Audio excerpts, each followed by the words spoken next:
হিজরি সন আমাদের প্রাণের সন। হিজরি সন মুসলমানদের নতুন সমাজবদ্ধ হওয়ার সময়ের সন। হিজরি সন যখন মুসলমান নিজের ভূমিতে মসজিদ বানিয়ে নামাজ পড়তে পারে, এটার সূচনার সন। হিজরি সন বা হিজরত মুসলমান যখন প্রতিরোধ গড়ে তোলার সূচনা করেছে ওই সময়ের সন। হিজরি সন হলো মুসলমানদের রুখে দাঁড়ানোর সময়ের সন।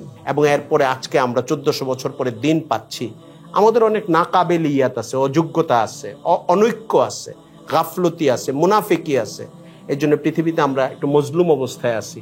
কিন্তু সারা পৃথিবীর জায়গায় জায়গায় মুসলমানরা যে ছড়িয়ে থাকার সুযোগ পেয়েছে, হিজরত তার মধ্যে একটা বড় ঘটনা, বড় কারণ। আল্লাহ নবী সাল্লাল্লাহু আলাইহি ইসলামের প্রত্যেকটা মাইলস্টোনই বড় কারণ, কিন্তু হিজরত একটা বড় কারণ। আমাদেরকে একটা সমাজ উপহার দিয়েছে হিজরত। আজকে হিজরি নতুন বছর বা হিজরি সন নিয়ে কয়েকটি কথা আলোচনা করার ইনশাল্লাহ চেষ্টা করব। পৃথিবীতে অনেকগুলি সন চালু আছে, বর্ষ গণনা, কিন্তু বাংলাদেশের মতো দেশে বহুল প্রচলিত 3টা বর্ষ বা 3টা সন। খ্রিস্টীয় সন বা ঈসাই সন বলি আমরা, জানুয়ারি থেকে ডিসেম্বর পর্যন্ত। বর্তমান সময় হইল 2024 সন, জুলাই মাসের আজকে 6 তারিখ। আর বাংলা সন হলো 1431 সনের আষাঢ় মাসের শেষ দিকে আছি আমরা। আর আরবি সনে আমরা আছি 1445 হিজরির শেষ মুহূর্ত, অথবা যদি চাঁদ দেখা যাওয়ার খবর চলে আসে তাহলে 1446 হিজরির প্রথম মুহূর্ত হিসাবে এই সময়টা হবে। যে কোনো সন বা বর্ষের হিসাবের ক্ষেত্রে এখানে প্রধানত 2টা দিক বা 2টা আঙ্গিক বা 2টা দৃষ্টিকোণ বেছে নেওয়া হয়েছে। একটা হলো সৌরবর্ষ, আরেকটা হলো চান্দ্রবর্ষ। চাঁদ কেন্দ্রিক যে বছরের হিসাব, এটাকে চান্দ্রবর্ষ বলে, আর সূর্যকেন্দ্রিক যে বছরের হিসাব, এটাকে সৌরবর্ষ বলে। সৌরবর্ষ হিসাবে গণনা করা অথবা চলা নিষেধ এমন কিছু নাই, কিন্তু ইসলামী বর্ষ বা হিজরি সন হলো মুসলমানদের নিজস্ব সন। অনেক বড় ফকিহদের সঙ্গে আমি কথা বলেছি, ওনারা বলেন যে এটাকে শুধু আরবি সন মনে না করা, মুসলমানদের জীবনযাপনের সঙ্গে এই সনটার সম্পর্ক এত গভীর, এত ওতপ্রোত, মুসলমানদের জীবন এটার উপর এতটাই নির্ভরশীল, যেটা আসলে ইসলামী একটি সন। এজন্যে ফিকহের কিছু দৃষ্টিভঙ্গি আছে এই ক্ষেত্রে, আমি ওই কথায় পরে আসছি।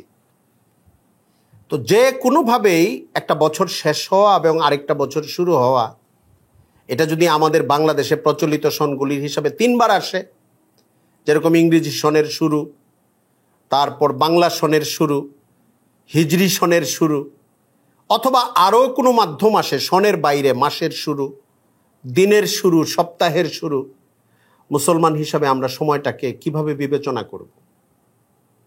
এটা খুব গুরুত্বপূর্ণ একটা প্রসঙ্গ। কারণ আজকের পৃথিবীতে শুধু না, আগে থেকেই সন কেন্দ্রিক নানা রকম উৎসব, হইচই, অর্থহীন বিনোদন, এটার একটা চর্চা ছিল পৃথিবীতে। বিনোদন কেন্দ্রিক একটা কালচার বলি, একটা অভ্যাস বা রেওয়াজ বলি, ঐতিহাসিক প্রাগৈতিহাসিক যুগ থেকেই ছিল, যেটা সঠিক ছিল না। ছিল মানে নেতিবাচকভাবে ছিল।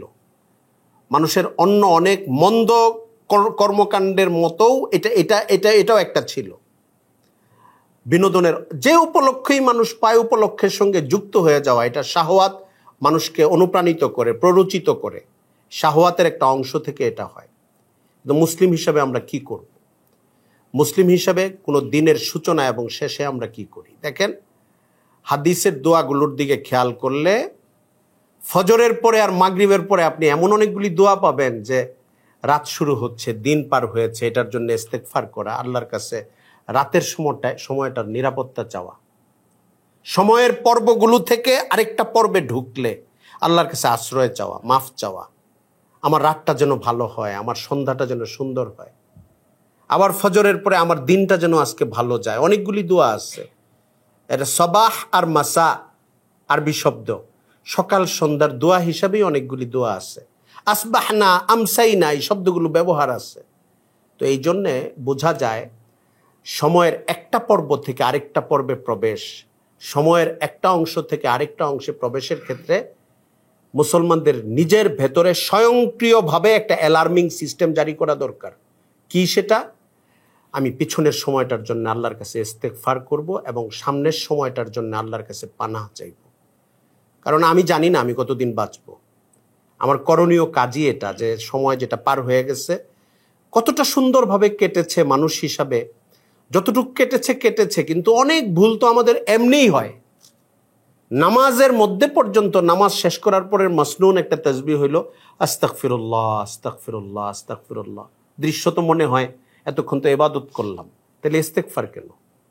যে নামাজের মধ্যেই যতটুক মনোযোগ আমার কাছে কাঙ্ক্ষিত ছিল, প্রত্যাশিত ছিল, বিধিবদ্ধ ছিল, মতলুব ছিল, এটা তো আমি দিতে পারি নাই। আসলে এই নিবেদনটা আমার ক্ষেত্রে ঘটে নাই। তাহলে আমি কি করব? যদিও আমি ইবাদতে ছিলাম, আমার ওই ত্রুটিগুলির জন্যে আল্লাহর কাছে ইস্তেগফার করি, আস্তাগফিরুল্লাহ আস্তাগফিরুল্লাহ আস্তাগফিরুল্লাহ।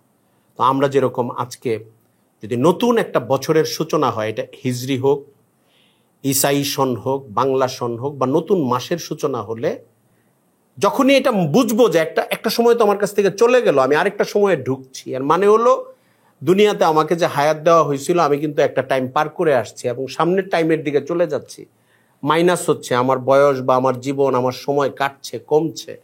আমি আল্লাহর কাছে পানা চাই, মাফ চাই, দোয়া চাই, আল্লাহ যেন আমাকে ক্ষমা করে দেন এবং সামনের সময়টা আমার জন্য কল্যাণ দান করেন, আমি দিনের উপরে চলতে পারি, দুনিয়াতেও কল্যাণের সঙ্গে চলতে পারি। রব্বানা আতিনা ফিদ দুনিয়া হাসানাতাও ওয়া ফিল আখিরাতি হাসানা ওয়া কিনা আযাবান নার। আল্লাহ আমাকে দুনিয়াতে এবং আখিরাতে কল্যাণ দান করেন এবং আমাকে জাহান্নামের আগুন থেকে আপনি বাঁচান, রক্ষা করেন। মানে মুসলমানের চাওয়াটা, দুনিয়ার কল্যাণ চাওয়াটা মানে কোনো খারাপ না, কিন্তু দুনিয়ার কল্যাণ মানে দিনের সঙ্গে যে কল্যাণ, দুনিয়ার কল্যাণ, দিন মুক্ত কল্যাণটা দুনিয়ার দিনই দৃষ্টিতে এটাও দুনিয়ার কল্যাণ না। আসলে হালালের উপরে থাকা, ভালো সম্পর্কের মধ্যে থাকা, জীবনযাপনের নৈতিকতা যেটা দিন আমাকে দান করেছে ওইটার সঙ্গে থাকা, এর মধ্যে দুনিয়ার দৃষ্টিতেও মানুষ এটাকে কল্যাণ মনে করে, কোনো সমস্যা নেই। কিন্তু আমাদের গোল হলো আখেরাতে নাজাত পাওয়া। এই জন্য আপনি অনেক দোয়া এটা পাবেন, দোয়াটা খানা নিয়া, দোয়াটা অজু নিয়া, দোয়াটা রিজিক নিয়া, আপনি শেষে দেখবেন আছে আল্লাহ আপনি আমাকে জাহান্নাম থেকে মুক্তি দান করেন। মনে হবে শেষ এন্ডিংটা হলো, ফুল স্টপটা হইলো জাহান্নাম থেকে মুক্তি দান করেন, অথচ দোয়া হচ্ছে আপনি একটা কেক খাইতেছেন, এখন এই খাওয়া নিয়ে পানি নিয়ে দোয়া হইতেছে, দোয়ার শেষ হইলো আল্লাহ আপনি আমাকে জাহান্নাম থেকে মুক্তি দান করেন। কেন? এটা এই জন্যে যে আমাদের দৃষ্টিভঙ্গি, আমাদের চিন্তা এবং আমাদের জীবনের গন্তব্যই হইল জাহান্নাম থেকে মুক্ত হয়ে জান্নাতের দিকে যাওয়া। এটা যেন আমাদের দোয়ার মধ্যে থাকে, প্রাত্যহিকতায় থাকে, সকাল সন্ধ্যায় থাকে, বছর এবং মাসের প্রত্যেকটা পর্বে থাকে। এই জন্যে হিজরি সনের সমাপ্তি বলি আর সূচনা বলি, এখানেও আমরা আল্লাহ তাআলার কাছে দোয়া করব।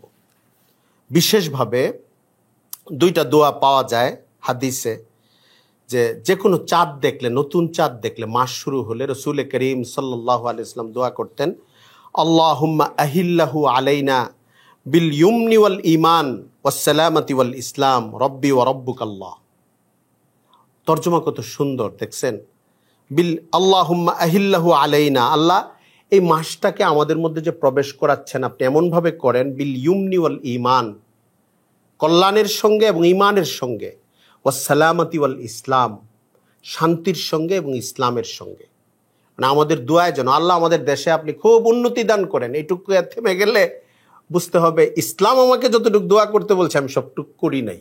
আমি বলছি না যে এটুকু করা নিষেধ, এটা হলো অর্ধেক করলাম আর কি। আমি উন্নতি, দুনিয়ার যে উন্নয়ন বলে আর কি, যে বিল্ডিং হইল, প্রযুক্তি হইল, গাছপালা হইল, মাছ হইল, আমরা জগতের সবাই যেটাকে উন্নয়ন বলে আমি ওইটাই বললাম।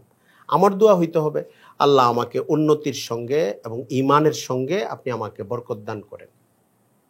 মুসলমানের দোয়ার মধ্যে এই জিনিসগুলি থাকবে। এই জন্য চাঁদ উঠার সময়, চাঁদ উঠতে দেখলে রাসূল করিম সাল্লাল্লাহু আলাইহি ওয়াসাল্লাম এই দোয়াটা করতেন।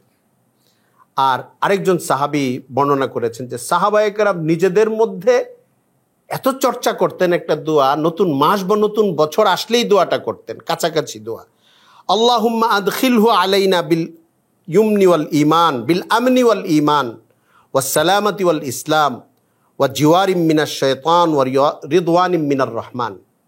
কাছাকাছি আল্লাহ আপনি এই মাসটাকে বা এই বছরটাকে আমাদের উপরে প্রবেশ করান, আনেন, এইভাবে আনেন, বিল আমান ওয়াল ঈমান, নিরাপত্তার সঙ্গে এবং ঈমানের সঙ্গে, ওয়াস সালামাতি ওয়াল ইসলাম, শান্তির সঙ্গে এবং ইসলামের সঙ্গে, ওয়া জিওয়ারিম মিনাশ শাইতান, এবং শয়তানের খপ্পরে পড়ে যাওয়া থেকে সুরক্ষার সঙ্গে ওয়ারিদওয়ানিম মিনার রহমান এবং আল্লাহর সন্তুষ্টি প্রাপ্তির সঙ্গে সাহাবা একরাম এই দোয়াগুলো করতেন।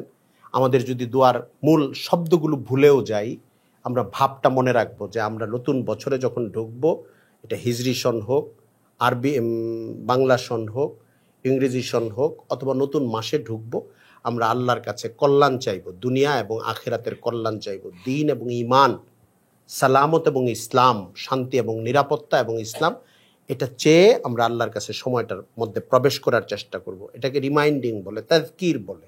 প্রত্যেক মুহূর্তে নিজেকে আবার আল্লাহর কাছে সুপর্দ করা, আবার সুপর্দ করা, আবার সুপর্দ করা। মানুষের জিন্দিগি সুপর্দ করতে করতে চলে যাওয়ার জিন্দিগি। কোনো একজন মানুষ যদি বারবার আল্লাহর কাছে সুপর্দ করতে থাকে, সুপর্দ করতে করতে চলে যায় 80 বছর বয়স হোক, আর 42 বছর বয়স হোক, আর 19 বছর বয়স হোক, সুপর্দের হালতে চলে গেছে, সে সৌভাগ্যবান মানুষ হিসেবেই দুনিয়া থেকে গেছে আসলে। আর সুপর্দ থেকে মুক্ত সে, খেয়াল নাই নামাজের কথা 2 দিন 5 দিন খেয়াল নাই, সকালের সন্ধ্যার জিকির খেয়াল নাই তার।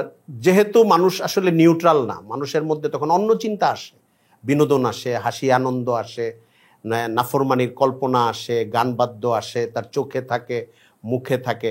এই জন্য নিজেকে সব সময় জোর করে ইমানের হালতের সঙ্গে, তসবিহের সঙ্গে, জিকিরের সঙ্গে, যখন যে হালটার সঙ্গে ইসলামের যে নির্দেশনা, ঘুরে ঘুরে ওইটার সঙ্গে নিজেকে যুক্ত করা। তাহলে আমি আবর্জনাগুলো থেকে নিজেকে মুক্ত রাখার সুযোগ পাবো অন্তত মূল সময়টায়। আর আমার সফর যদি অনেক লম্বা আল্লাহ করে দেন, 90 বছর, 80 বছর, 85 বছর, আর আমার অভ্যাসটা যদি সুন্দর হয়, তাহলে ইনশাল্লাহ সমাপনটা আমার সুন্দর হবে। কারণ আমার ব্লাডে, আমার মাথায়, আমার রগের রেশায়, আমার ফিকিরে আল্লাহর নাম, আল্লাহর কাছে সুপর্দ করা, এগুলি ঢুকে যাবে, এটা অভ্যাস হয়ে যাবে। মূল সময়ে আল্লাহ তাআলা আমাকে হেফাজত করবেন ইনশাআল্লাহ। হিজরি সনের ইতিহাস কি? হিজরি সনের ইতিহাস হলো, রসুল করিম সাল্লাল্লাহু আলাইহি ওয়াসাল্লামের যুগে হিজরি সনটা শুরু হয়নি। তবে হুজুর দুনিয়াতে আসার অনেক আগে থেকেই এই 12টা মাস জারি ছিল। 12টা মাস সনটা ছিল, মানে কিভাবে বলবো, এটা কি 10 নম্বর সন না 11 নম্বর সন, এটা ভাগ ছিল না, কিন্তু মাসগুলো ছিল। এটা মুহররম মাস, এটা সফর মাস, এটা রবিউল আউয়াল মাস, এটা রবিউল সানি মাস, এভাবে মাসগুলো ছিল। এই 12টা মাস ছিল, সনের কোনো ক্রমধারা ছিল না। কিন্তু রাসূল করিম সাল্লাল্লাহু আলাইহি ওয়াসাল্লাম দুনিয়া থেকে চলে যাওয়ার পরে হযরত ওমর ফারুক রাদিয়াল্লাহু তাআলা আনহু দ্বিতীয় খলিফা হিসাবে যখন দায়িত্বে আসলেন, 17তম হিজরিতে হযরত রাসূল করিম সাল্লাল্লাহু আলাইহি ওয়াসাল্লাম দুনিয়া থেকে চলে গেলেন 11তম হিজরিতে। এটা পরবর্তী হিসাব। হুজুর যখন গেছেন তখন কিন্তু হিজরি হিসাবে এইভাবে সংখ্যা কেউ গুনে নাই, বরং আপনি সিরাতের কিতাবে পাবেন, আমরা আরবিতে যেটা দেখি, হিজরত পূর্ব 10 নম্বর বছর, হিজরত পরবর্তী 4 নম্বর বছর, মানে 4 নম্বর হিজরিতে এই ঘটনাটা ঘটেছে। নবুয়তের 5 নম্বর বছর আপনি এরকম পাবেন অনেক বর্ণনা যে নবুয়তের এত নম্বর বছরে এটা ঘটেছে, কারণ এটা হিজরতের আগে। যে এখনো হিজরি সন যে দাঁড়িয়ে গেছে, দাঁড়িয়ে যাওয়ার পরেও আপনি মক্কার ঘটনা বলি, হুজুর যখন মক্কায় ছিলেন, এগুলি বর্ণনা করার সময় কিন্তু আপনি বলতে পারবেন না যে এটা অমুক হিজরিতে ঘটছে, কারণ এটা তো হিজরি সনের আগের ঘটনা। হিজরি সনটার সূচনাই ধরা হয়েছে হিজরত থেকে। ফলে আপনি নবুয়তের প্রথম বছর হেরা গুহায় তিনি নবুয়ত পাইলেন। নবুয়তের এত বছর এই হাবশায় হিজরতের ঘটনাগুলো ঘটলো, ওইখানে কথাগুলোকে এইভাবে বলা হয়, কারণ হিজরি সনের হিসাবের আগের হিসাব এটা। যাই হোক, হযরত ওমর ফারুক রাদিয়াল্লাহু তাআলা আনহু 17তম বছরে, এটা ওনার খেলাফতের মাঝামাঝি সময়, কারণ হুজুর সাল্লাল্লাহু আলাইহি ওয়াসাল্লামের রিহলাত হয় 11তম বছর হিজরতের। এরপরে হযরত আবু বকর সিদ্দিক রাদিয়াল্লাহু তাআলা আনহু 2 বছর 4 মাস সময়ের মতো খেলাফতের দায়িত্ব ছিলেন। এরপরে হযরত ওমর ফারুক রাদিয়াল্লাহু তাআলা আনহু আসছেন। তার মানে ধরেন আপনি ওই দিক থেকে 12.5 বছর, 12.5 বছর। আর হিজরতের সনটা, এই সনটার সূচনা হলো কত হিজরিতে? 17তম হিজরিতে। কেমনে হিসাবটা ধরা হয়েছে তখন একটু পেছন থেকে, সাব্যস্ত হয়েছে 17তম হিজরিতে, যখন হযরত ওমর ফারুকের সময় শাসন ব্যবস্থা অনেক বিস্তৃত হয়ে গেল, আরও অনেক অঞ্চলগুলো ইসলামী খেলাফতের অধীনে, মদিনার অধীনে চলে আসলো। বিভিন্ন জায়গা থেকে চিঠি আসে, এমনকি ইসলামী রাষ্ট্রের বাইরের অনেক জায়গা থেকেও চিঠিপত্র আসে, মাসের নামটা লেখা থাকে, রবিউল আউয়াল 12 বা রজবের 1 মাসের নাম দিয়ে চিঠি আসে। চিঠিগুলো যখন ফাইল উল্টানো হয় 1 বছর পরে, 2 বছর পরে, 4 বছর পরে, তখন আর এটা মনে থাকে না, যে এটা ঝামেলা হয়ে যায় যারা রাষ্ট্রের কর্মের দায়িত্ব পালন করে, যেটা আসলে ঠিক কোন সনের, কারণ সনটা তখন ঠিক হয়নি। তখন সাহাবা একরামের সঙ্গে মশওয়ারা হয়, অনেকগুলি প্রস্তাব আসে যে ওই সময় থেকে হিজরি মানে আমাদের সনটাকে ধরা হোক। তখনও যে এই সনের নাম হিজরি সন হবে এটা সাব্যস্ত হয় নাই, একটা সন করা হোক, আমাদের একটা বর্ষ গণনা শুরু হোক। অনেক প্রস্তাব এসেছে, এর মধ্যে খুব প্রসিদ্ধ একটা প্রস্তাব হইল রসুল করিম সাল্লাল্লাহু আলাইহি ওয়াসাল্লামের জন্ম সন থেকে এটা সন ধরা হোক। সাহাবা একরাম এটা গ্রহণ করেন নাই। তারপরে নবুয়ত যেই বছরে এসেছেন, মানে নবুয়তের প্রথম বছর, রসুল করিম সাল্লাল্লাহু আলাইহি ওয়াসাল্লামের 40 বছর বয়সের যে সময়টা, এটাও গ্রহণ হয় নাই। প্রস্তাবের মধ্যে মক্কা বিজয়, একটা বড় ইসলামের ইতিহাসের গুরুত্বপূর্ণ অংশ, নবী সাল্লাল্লাহু আলাইহি ওয়াসাল্লাম দুনিয়াতে থাকা অবস্থায়, এটাও গ্রহণ হয় নাই। বদরের যুদ্ধ ইসলামের ইতিহাসে, মানে ওই যুদ্ধটা পরাজিত হয়ে গেলে মুসলমান শেষ হয়ে যেত, ওই যুদ্ধটার বিজয়ের কারণেই মুসলমানদের ইতিহাস পরবর্তী সময়টায় অগ্রসর হয়েছে। এটা আল্লাহ রসুল সাল্লাল্লাহু আলাইহি ওয়াসাল্লামের দোয়াতেও আছে। হুজুর যখন আরিশে দোয়া করতেছিলেন বদরের যুদ্ধের আগ মুহূর্তে, 2 হাত তুলে, একদম বুখারী শরীফ এটার বর্ণনা এমন আছে যে এত বেকারার হয়ে, এত অস্থির হয়ে, এত চোখের পানি ফেলতে ফেলতে, দুই হাত তুলতে তুলতে রসুল করিম সাল্লাল্লাহু আলাইহি ওয়াসাল্লাম উপরের দিকে তুলে ফেলছেন একদম। তো এইভাবে অনেক গুলি তারিখ বা সন সেখানে এসছে, কিন্তু কোনোটাই গ্রহণীয় হয় নাই। সাহাবা একরাম মিলে গ্রহণীয় হয় নাই, মানে ওনাদের কাছে সাব্যস্ত হয় নাই। সর্বশেষ যেটা ঠিক হয়েছে এটা কি, হিজরতের সময় থেকে আমরা সনটাকে গণনা করব। হিজরত হলো আমাদের সনের প্রথম মুহূর্ত বা প্রথম বছর, এইভাবে আমরা আমাদের সনটাকে গণনা করব। কেন? এটা সবচেয়ে গুরুত্বপূর্ণ প্রশ্ন। মুসলমানদের ইতিহাসে হযরত রাসূল করিম সাল্লাল্লাহু আলাইহি ওয়াসাল্লামের সাহাবায়ে কেরামকে নিয়ে মদিনায় হিজরত করাটা হলো ইসলামের ইতিহাসের অনেক গুরুত্বপূর্ণ একটা ঘটনা। মজলুম অবস্থার মধ্যে মুসলমানরা ছিলেন, একটা জায়গায় একসঙ্গে হয়ে বয়ান করবেন, একটা জায়গায় জামাতের সাথে নামাজ পড়বেন। যারা অল্প কিছু সাহাবীকে আল্লাহ রসুল সাল্লাল্লাহু আলাইহি ওয়াসাল্লাম হাবশায় পাঠিয়ে দিচ্ছেন আত্মরক্ষার জন্য, যে তোমরা দিনও প্রচার করো, দিন নিয়ে বাঁচো, সমুদ্র পার হয়ে ওই পারে চলে যাও, তোমরা কোনো রকম জানটা বাঁচাও, দিনটা বাঁচাও, ওইখানে চলে যাও। তাদেরকে স্পেশাল একটা অনুমতি দিয়ে আল্লাহ রসুল এখানে পাঠাইছেন, কিন্তু নিজে হিজরত তখনও করেন নাই। যখন আল্লাহর পক্ষ থেকে নির্দেশ আসলো ওনার নবুয়তের 13তম বছর, এই সময় উনি হিজরত করলেন, মদিনায় করলেন। এর আগে 2 বার মদিনার লোকজন ওনার কাছে বায়াত হইল, আপনারা জানেন সিরাতের লম্বা ঘটনা এটা।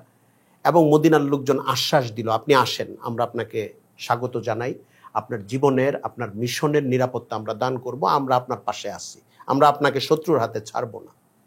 এটা এমন একটা জটিল, একটা কঠিন একটা অঙ্গীকার ছিল।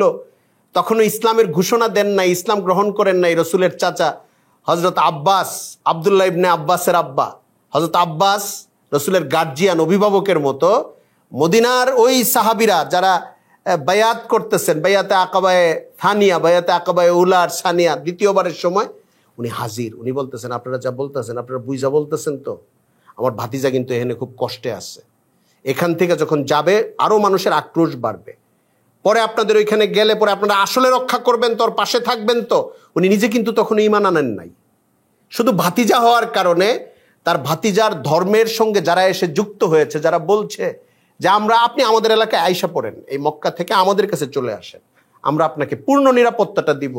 আব্বাস আর একটু এনশিওর করতে চাইতেছেন, যে নিশ্চিত হইতেছে আমার ভাতিজার জীবনটা বিপন্ন হবে না তো, এরা ভুল কথা বলতেছে না তো, না বুঝা বলতেছে না তো। উনি আবার ওদের কাছ থেকে অঙ্গীকার নিচ্ছেন।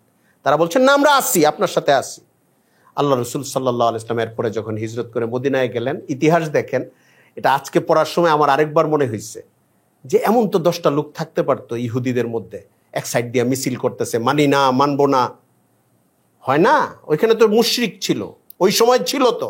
আল্লাহ রসুল সাল্লাল্লাহু আলাইহি ওয়াসাল্লাম যখন হিজরত করে প্রথম দিন ঢুকেন, অল্প কিছু মানুষ মুসলমান হয়েছেন, কিন্তু আল্লাহ তাআলা এমন একটা অলৌকিক পরিবেশ করে দিয়েছেন, যত বৈরী মানুষেরা ওইখানে ছিল, তারাও যে একজন মহান মানুষ আমাদের এখানে আসছে। তার দিন গ্রহণ করেছে অল্প সংখ্যক মানুষ মদিনার, কিন্তু তারা প্রভাবশালী, তাদের কথায় সমাজটা চলে মোটামুটি, কোনো বিদ্রোহ নাই, কোনো জটিলতা নাই। কিছু উৎসুক মানুষ ছিল, বেশিরভাগ মানুষ ছিল ঔৎসুক্যের সঙ্গে সঙ্গে স্বাগত জানানোর মেজাজ নিয়ে, মহাব্বতের সঙ্গে, ভালোবাসার সঙ্গে, একটা প্রবল আগ্রহের সঙ্গে তার জন্য অপেক্ষা করেছেন। এরপরে কি হয়েছে?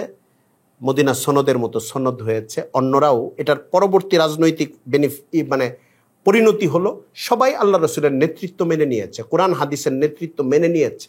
আপনি মদিনা সনদের যতগুলি এটা খুব খুব সুসন্নিবেশিত অবস্থায় ইতিহাসে পাওয়া যায় না, যতটুকু পাওয়া যায় আপনি দেখবেন যে কোনো ঝামেলা হলে আল্লাহ রসুল যেটা ফয়সালা করে দিবে এটা তারা সবাই মেনে নেবে, কেউ কারো উপরে হস্তক্ষেপ করবে না, কারোর ধর্ম পালনে করবে না, চাপ তৈরি করবে না।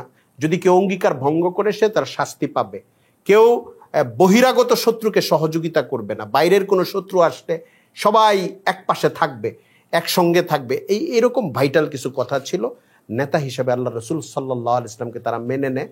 রসুল মদিনায় ঢুকার সময় কুবা অঞ্চল দিয়ে ঢুকলেন, এখানেই প্রথমে মসজিদ বানাইলেন। মুসলমানদের ইতিহাসে এটা একটা স্বর্ণালী দিন শুরু হইল। সবাই একসঙ্গে দাঁড়ায় নামাজ পড়ে, কেউ বাধা দেয় না, বরং সবাই সবাইকে সঙ্গ দেয়। রসুল মদিনা পর্যন্ত আসতে আসতে জুমা পড়লেন, ওইখানে আবার মসজিদের মতো হইল। মদিনায় আসলেন, মসজিদ নববী বানাইলেন, রাষ্ট্র হইল, জেহাদ হইল, আরো আহকাম আসলো। মুসলমানরা একটা আলাদা জীবন পাইল, যে জীবনটা হিজরতের আগে পায় নাই। এই জন্য হিজরত সম্পর্কে ইসলামী ইতিহাসের মূল্যায়ন হইল আল ফারিকু বাইনাল হক্কি ওয়াল বাতিল, হক আর বাতিলের মাঝের একটা প্রাচীর হলো হিজরত। আল্লাহ রসুল সাল্লাল্লাহু আলাইহি ওয়াসাল্লামের জীবনে অনেকগুলো ঘটনাই মাইলস্টোনের মতো। তার জন্ম, কোরআন নাজিলের প্রথম দিন, তার ওহির দিন, তায়েফের ঘটনাকেও আপনি বলতে পারেন 1400 বছর পরে আমি যদি আবেগ দিয়া বলি, তায়েফের ঘটনাও তো একটা মাইলস্টোন, আসলেও মাইলস্টোন। হিজরত একটা মাইলস্টোন, বদরের যুদ্ধ একটা ঐতিহাসিক ঘটনা। আপনি বলতে পারেন আমি বেদনা গাথা হিসাবে আমি উহুদ থেকে আমি গণনা শুরু করব। মক্কা বিজয় একটা ঐতিহাসিক সময়। আপনি এটাও বলতে পারেন যে সলে হুদাইবিয়ার সন্ধিকে বাদ দেই কেন, ওই টাইম থেকে তো মুসলমান মক্কা বিজয়ের সন্ধান পেয়েছে। কিন্তু যতগুলি জায়গায় আপনি দাগ দিবেন যে এটা একটা মাইলস্টোন, তার চেয়ে অনেক বেশি গুরুত্বপূর্ণ হইল হিজরতের ঘটনা আল্লাহ রসুলের জীবনে। কারণ হিজরত দৃশ্যমানভাবে হইল পলায়ন, মনে হয় যে জন্মভূমি থেকে সবাই চলে যাচ্ছে, একটু পরাজয় পরা ব্যাক গিয়ারের মতো, গাড়ি আর সামনের দিকে যাবে না, এখন পিছায়া যাওয়ার মতো, না বলে রাতের আধারে স্থান প্রস্থান করার মতো, চলে যাওয়ার মতো। কিন্তু ইসলামের ইতিহাসে ওই হিজরত বিজয়ের মাধ্যম হয়েছে। আল্লাহ রসুল সাল্লাল্লাহু আলাইহি ওয়াসাল্লাম 8 বছর পরে আবার তার জন্মভূমিতে পৃথিবীর সবচেয়ে বড় সাহসী, বিনয়ী রাষ্ট্রনায়ক, যুদ্ধনায়ক হিসাবে প্রবেশ করেছেন।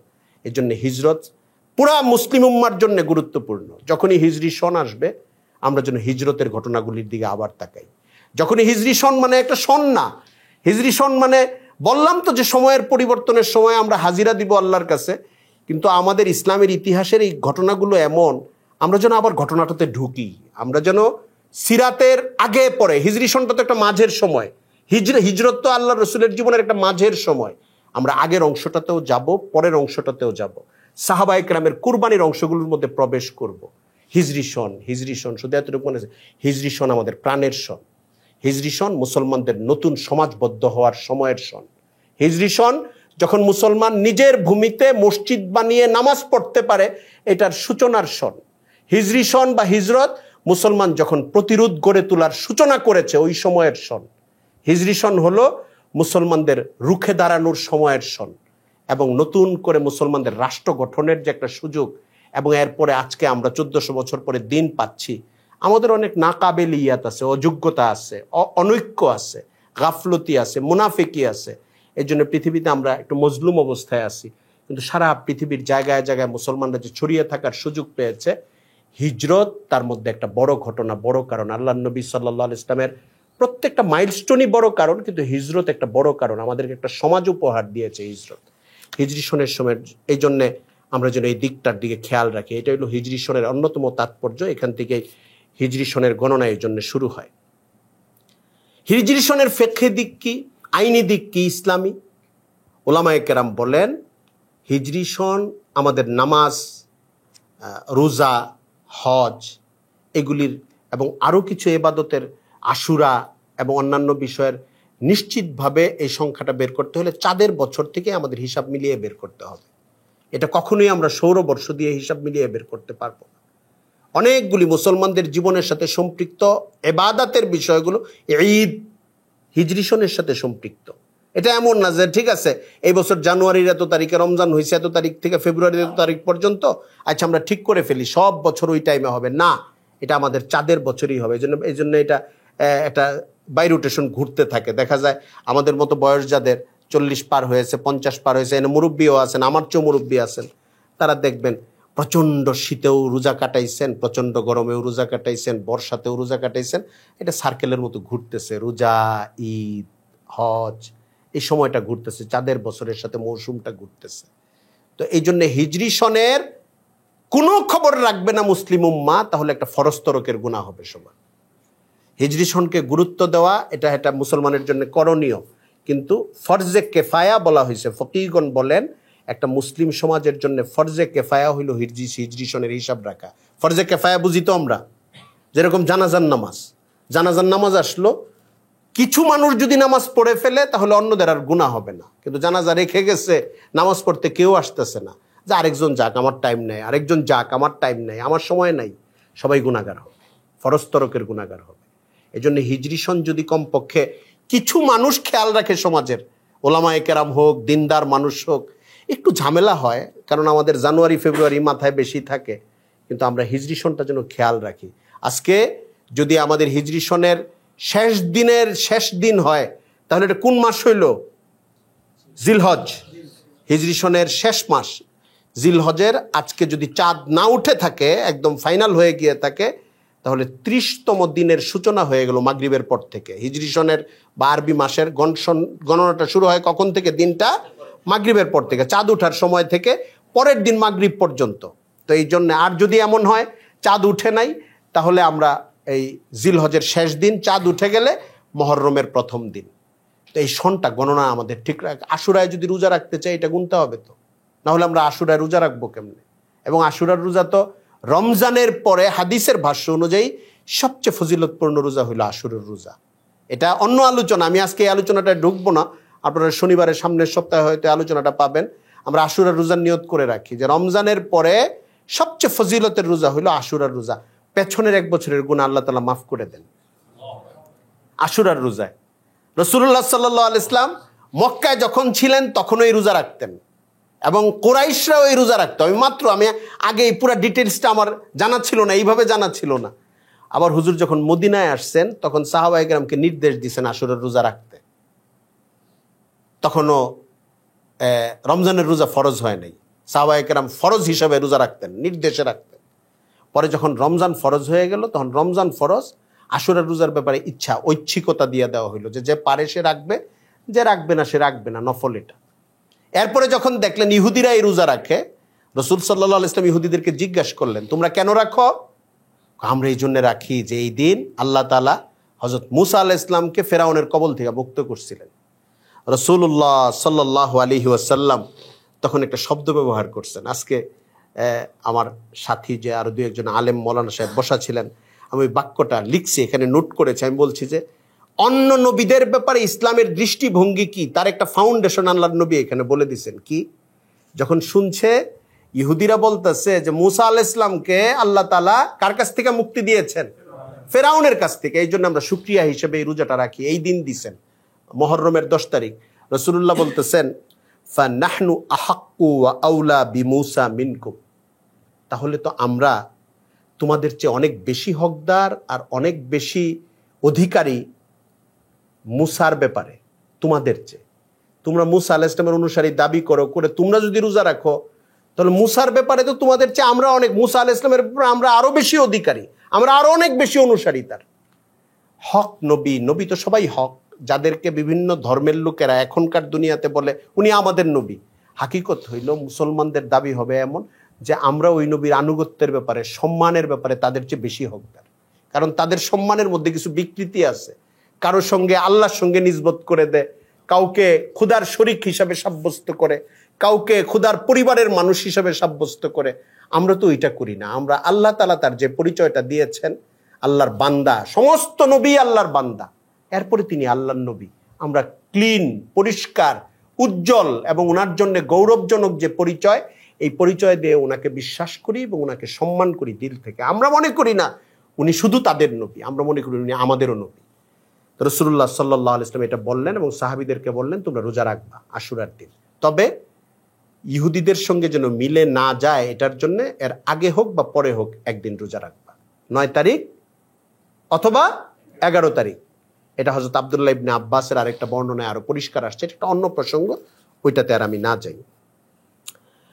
হিজরি সনের সঙ্গে বাংলা সনের একটা সম্পর্ক আছে। পহেলা বৈশাখ নিয়ে মঙ্গল কি জানি হয় বাংলাদেশে, মঙ্গল শোভাযাত্রা, পেঁচা টেচা ইত্যাদি অনেক কিছু, অনেক লম্বা কাহিনী।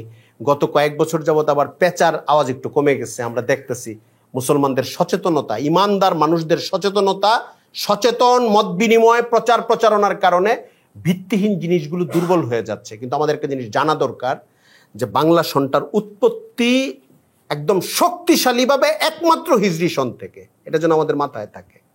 এই জন্য বাংলা সনকে মঙ্গল শোভাযাত্রার সঙ্গে, পেঁচার সঙ্গে, লক্ষ্মী পূজার সঙ্গে, অমুকটার সঙ্গে তমুকটার সঙ্গে যুক্ত করা সাংস্কৃতিকভাবে এটার কোনো নৈতিক, বাস্তবিক, ঐতিহাসিক অধিকার কারো নাই।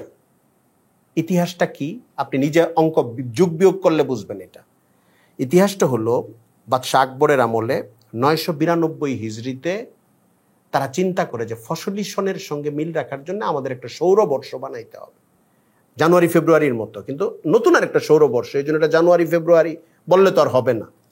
বৈশাখ টৈশাখ দিয়া মিলায়া ওনারা বৈশাখ জ্যৈষ্ঠ আষাঢ় শ্রাবণ ভাদ্র আশ্বিন, এটা হিন্দুস্তানে পাকিস্তানের দিকে এই শব্দগুলো আরেকটু অন্যভাবে উচ্চারণ করে।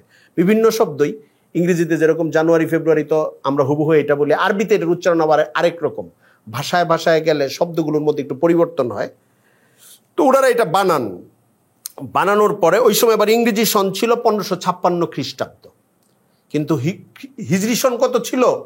992। 992 হিজরিতে 992 বাংলা সন ধরে তারা একটা সৌরবর্ষ বানান।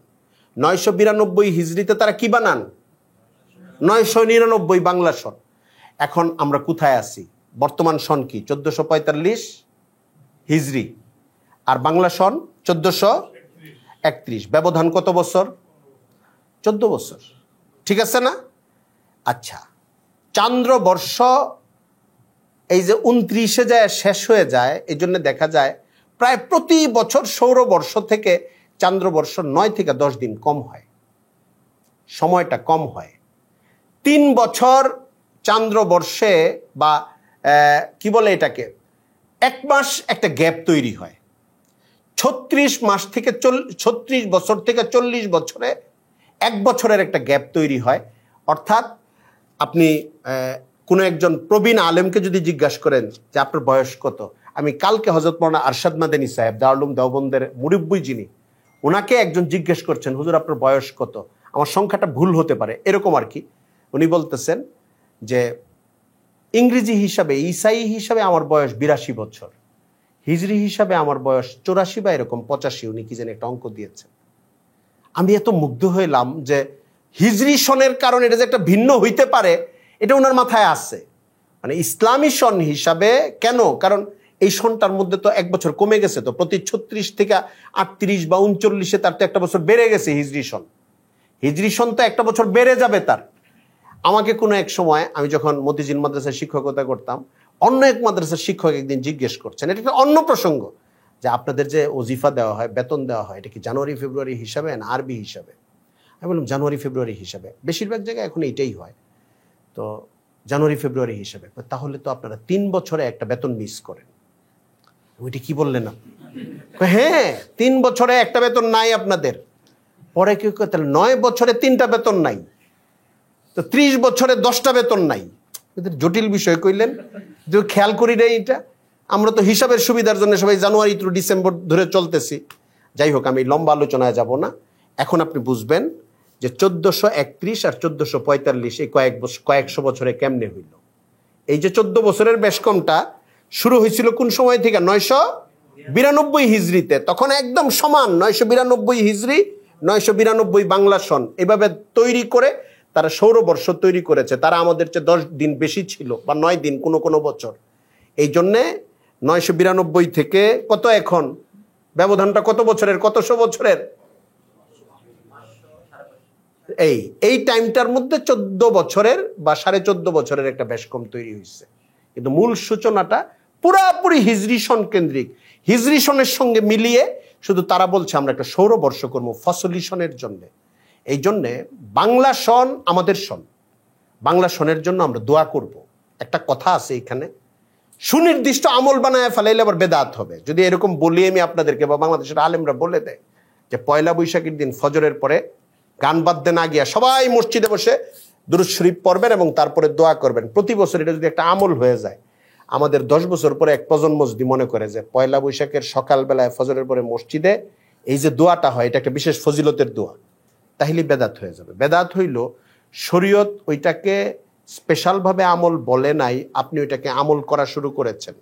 হ্যাঁ, যদি আপনি নর্মাল করেন যে আমি এখন নিজের থেকে এমনি তেলাওয়াত করতেছি, জিকির করতেছি, এটা কোনো সমস্যা না। নির্ধারণ করা যাবে না, ফজিলতের কথা বলা যাবে না ওইটার মধ্যে আরোপিতভাবে, যেটা শরীয়তে নাই।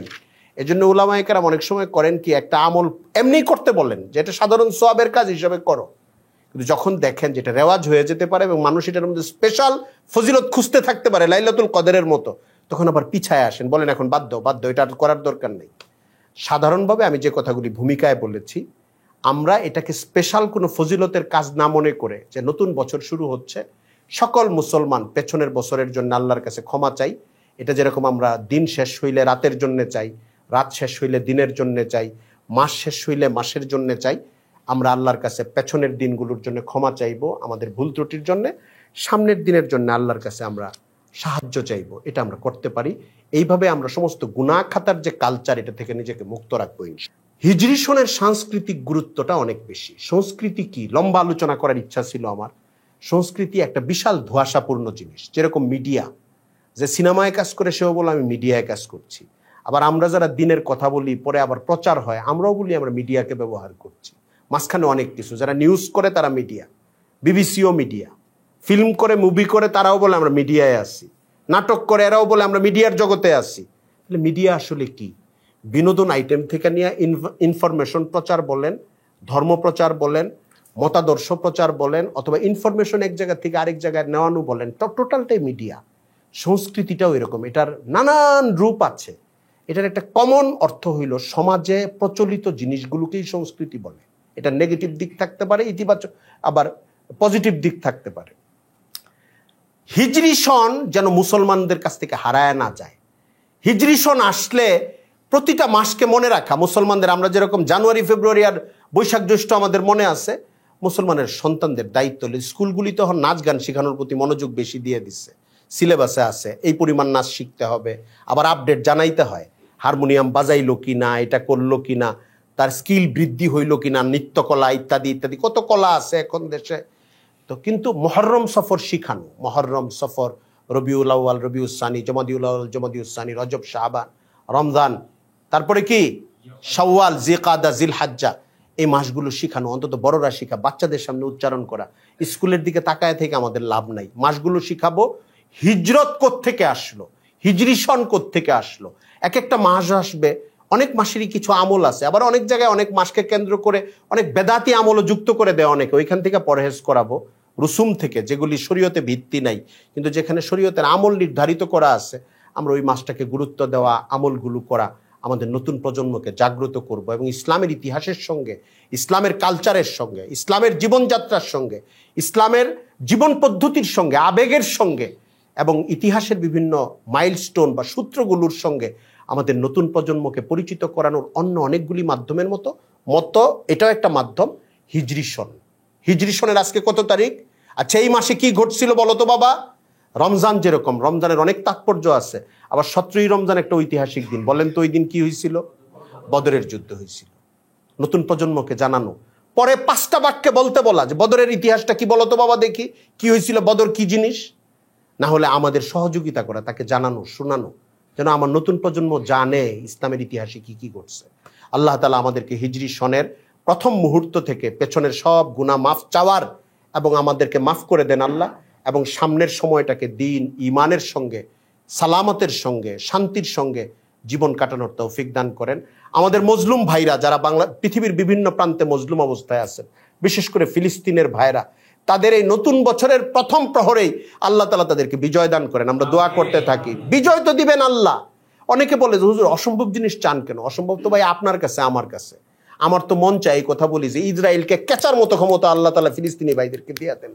আপনি বলবেন যে কেমনে দিবেন? আল্লাহ দিবেন, অথবা আল্লাহ দিবেন না, আমার চাইতে অসুবিধা কি? যারা জালেম, যারা মুসলমানদেরকে আক্রান্ত করছে, কষ্ট দিচ্ছে, কাঁদাচ্ছে, রাস্তায় রক্তর মধ্যে ভাসাচ্ছে, আল্লাহ তাআলা প্রত্যেকটা শয়তানি শক্তিকে যারা পৃথিবী নিয়ন্ত্রণ করছে এখন, তাদেরকে এদের সামনে অবনত হয়ে, পর্যুদস্ত হয়ে, বিপর্যস্ত হয়ে যেন চিৎকার করতে থাকে। ওই দৃশ্যটা আমরা দেখতে চাই। আল্লাহর কাছে দোয়া করি আমরা, আল্লাহ কবুল করবেন অথবা আল্লাহ পরে কবুল করবেন, এটা আল্লাহর বিষয়। আমার চাওয়ার মধ্যে কার্পণ্যের তো কোনো দরকার নাই। আমি দিল খুলে আল্লাহর কাছে চাইবো। আল্লাহ তাআলা সকল মজলুম মুসলমানদেরকে মুক্তি দান করুন। ওয়া আখিরু দাওয়ানা আনিল হামদুলিল্লাহি রাব্বিল আলামিন ওয়া মা আলাইনা ইল্লাল বালাগ।